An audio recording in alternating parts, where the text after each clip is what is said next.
आपने पैम्पर नहीं याद किया, आपने गाड़ी का वाइपर नहीं याद किया आज तक, आपने माचिस नहीं याद किया आज तक। आप किस हैसियत वी आर दी बेस्ट हैं? इंडिया में बाय 2026 एयर टैक्सी स्टार्ट होने लगी है। अब आप सोचेंगे एयर टैक्सी, तो आपने अक्सर इस तरह की एयर टैक्सीज या तो साइंस फिक्शन मूवीज में देखी।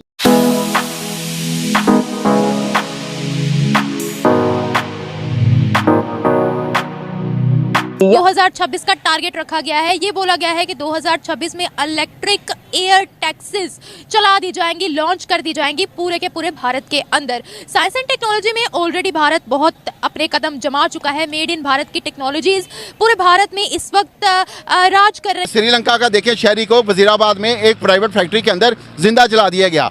अब आप अंदाज़ा लगा लें कि हम लोग इतने ज़्यादा फ्रस्ट्रेटेड हैं, हमें इतना तो कम से कम सोचना चाहिए, इतनी तो अक्ल होनी चाहिए कि पूरी दुनिया में हमारा पैगाम क्या जाएगा।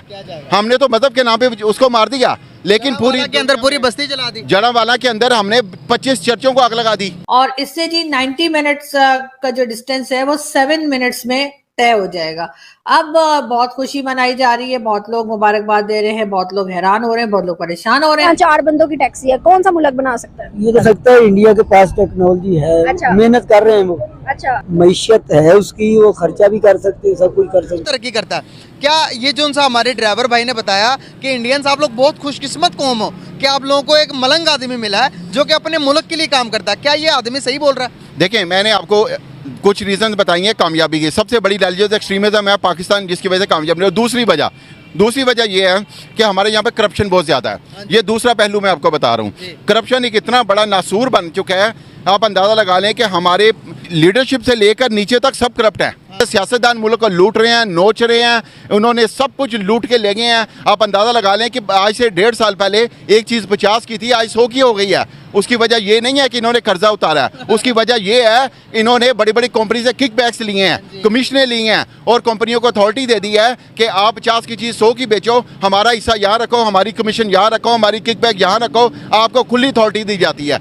जब यहाँ पर आर्मी भी करप्ट है, सियासतदान भी करप्ट है, लीडर भी करप्ट है, जिसकी वजह से अवाम जो है ना वो इतनी बदजन हो चुकी है कि अवाम चोरी चकारी पे आ गई है, डकैतियों पे आ गई है और मुल्क में लॉ एंड ऑर्डर की सिचुएशन खराब हो चुकी है। सर आप पाकिस्तानी है ना वाकई में? अल्हम्दुलिल्लाह, मैं आज तक पाकिस्तान से बाहर नहीं गया। मैं आपकी आउट ऑफ द बॉक्स सोच है, मैं इसलिए कह रहा हूँ यहाँ पर हमारी सोच महदूद है। एक तो जिद्दत को से इनकार करते हैं, उसके अपना रिसर्च वर्क नहीं करते, दूसरा उसको एक्सेप्ट करने में भी सालों साल लगा देते हैं। ये सारी चीज़ें हमारे मुआशरे क्वेश्चन करें ना आप, अगर कि वो तो खैर कोई मानने को तैयार भी, ज़मीन को भी नहीं मानेंगे कि ये ऐसा सियारा है, कि ऐसे और भी सियारे दुनिया में हैं। हाँ, जहाँ जब दूसरे सियारे दुनिया तस्खीर कर लेगी वहाँ पे सब फिर उस वक्त पहुँच जाएंगे प्लाट लेने के लिए कि कहीं पे कोई ना कोई मिल जाए। तो इंडिया का वैसे मार्स मिशन हो चुका है। हाँ, उनका चंद्रयान गया था वहाँ पे, चांद पे गया था। हाँ वो सॉरी चांद पे गया था। मार्स पे भी काम कर रहे हैं वो लोग, हर फील्ड में वो बजट देते हैं, इस मामले में अपने पैसे इन्वेस्ट करते हैं। जय हिंद दोस्तों। तो जैसा कि पाकिस्तानी चर्चा कर रहे हैं किस विषय पर, फ्लाइंग टैक्सी के बारे में। ये फ्लाइंग टैक्सी क्या है जो कि हवा में उड़ेगी। जैसे कि आपको 100 किलोमीटर का रास्ता तय करना है तो कार से जाने में समय लगेगा, क्योंकि रोड घूमते फिरते कहीं कहीं से जाते हैं। लेकिन जब फ्लाइंग टैक्सी होगी तो वो सीधा निकलेगी। लेकिन ये हर किसी के लिए अवेलेबल नहीं हो सकती, क्योंकि कोई भी चलाएगा तो कहीं भी ठोक देगा। क्योंकि ऊपर आप अभी यहाँ ज़मीन पर वैसे भी बहुत ट्रैफिक है, आसमान में और ट्रैफिक हो जाएगा। तो लेकिन ये क्या है कि ये विकसित देशों के लिए इस तरह की इन्वेंशन होना ज़रूरी है। तो भारत भी उस पर काम कर रहा है और स्वाभाविक है भारत इस पर सक्सेस हो ही जाएगा। ऐसा नहीं है कि इसमें कोई नया इन्वेंशन करना हो, ये संभव है, कई ट्रायल हो चुके हैं।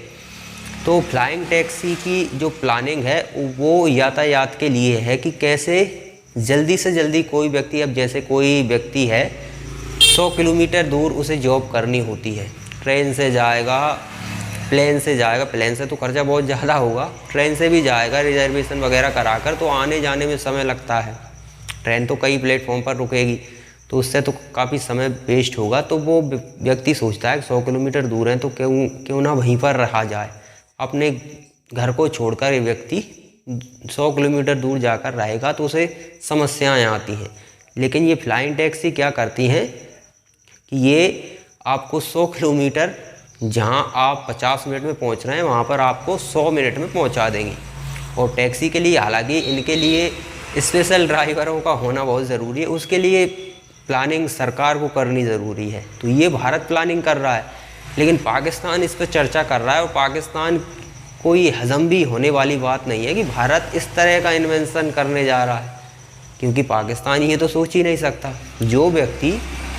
जो पाकिस्तान एक सुई तक नहीं मंगा सकते, मतलब बना सकते दुनिया भर से, मतलब एक सुई की भी इन्हें ज़रूरत पड़ती है तो वो भी इन्हें इंपोर्ट करनी पड़ती है। एक सुई बनाने की क्षमता इनके पास नहीं है। और वो क्षमता क्यों नहीं है?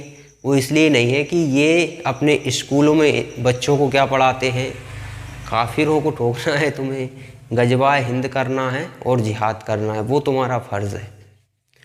अब एक व्यक्ति को यदि ये चीज़ें सिखाई जाएं तो उससे आप कल्पना करोगे कि वो फ्लाइंग कार इन्वेंट करे आपके लिए। इसीलिए तो ये सुई नहीं बना पाते। स्वाभाविक है, दुनिया का कोई भी व्यक्ति पाकिस्तान टूरिज्म के लिए जाने को तैयार नहीं है। अब जब टूरिज्म जाने के लिए कोई व्यक्ति तैयार नहीं है तो स्वाभाविक है ऐसी जगह पर इन्वेस्टर तो किसी भी हालत में नहीं आ सकते। मैं अपना 100 रुपये इन्वेस्ट करूँगा तो किस उम्मीद पर कि 200 नहीं तो कम से कम मुझे 150 तो मिलना ही चाहिए रिटर्न में। और मैं ही क्यों, कोई भी इन्वेस्टर हो तो किसी, भारत में इस समय भारत की जीडीपी की रफ्तार काफ़ी तेज़ है, लेकिन दुनिया भर के जो इन्वेस्टर हैं वो भारत को काफ़ी बारीकियों से देखते हैं, उसके बाद जाकर इन्वेस्ट करते हैं। उन्हें लगता है कि हाँ चलो, भारत का विदेशी मुद्रा भंडार लगभग 600 मिलियन डॉलर के पार पहुंच गया है तो हमारा पैसा सेव रहेगा, हमें किसी भी तरह की कोई समस्या नहीं आएगी, हम यहाँ पर इन्वेस्ट कर सकते हैं। तो इतना सोच समझकर वो भारत में इन्वेस्ट करते हैं।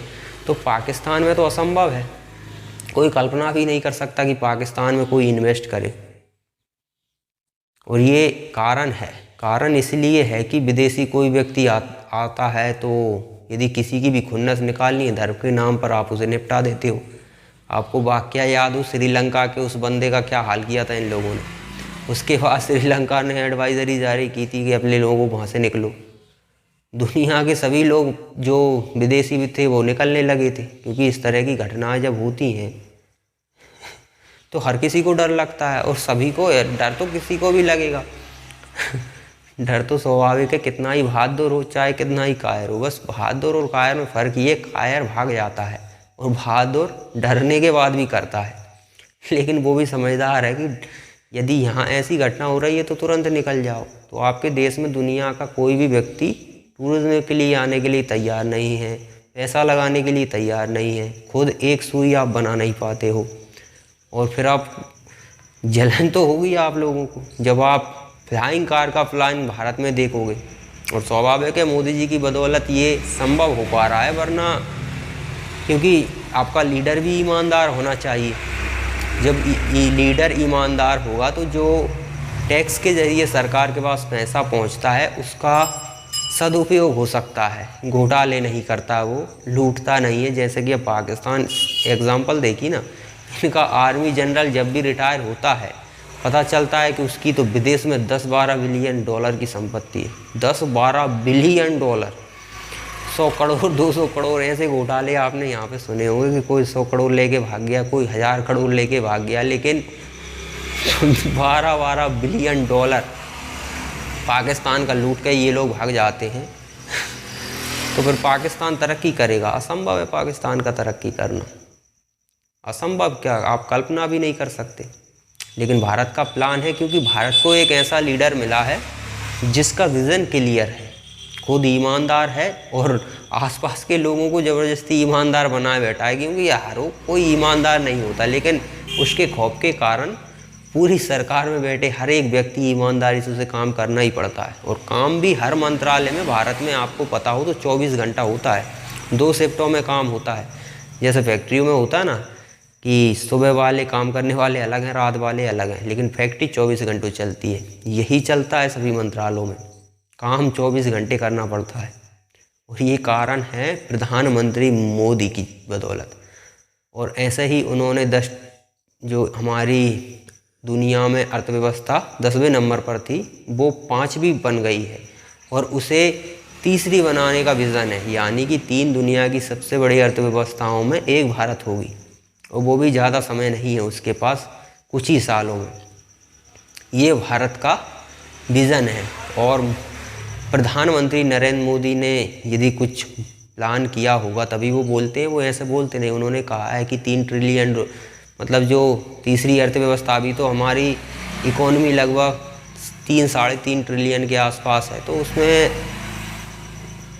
कुछ ही देश हैं जो आगे हैं, 2 देश और हैं जिनकी 4 के समथिंग हमें, यानी कि 1 से 1.5 ट्रिलियन डॉलर का धन अर्जित करना होगा।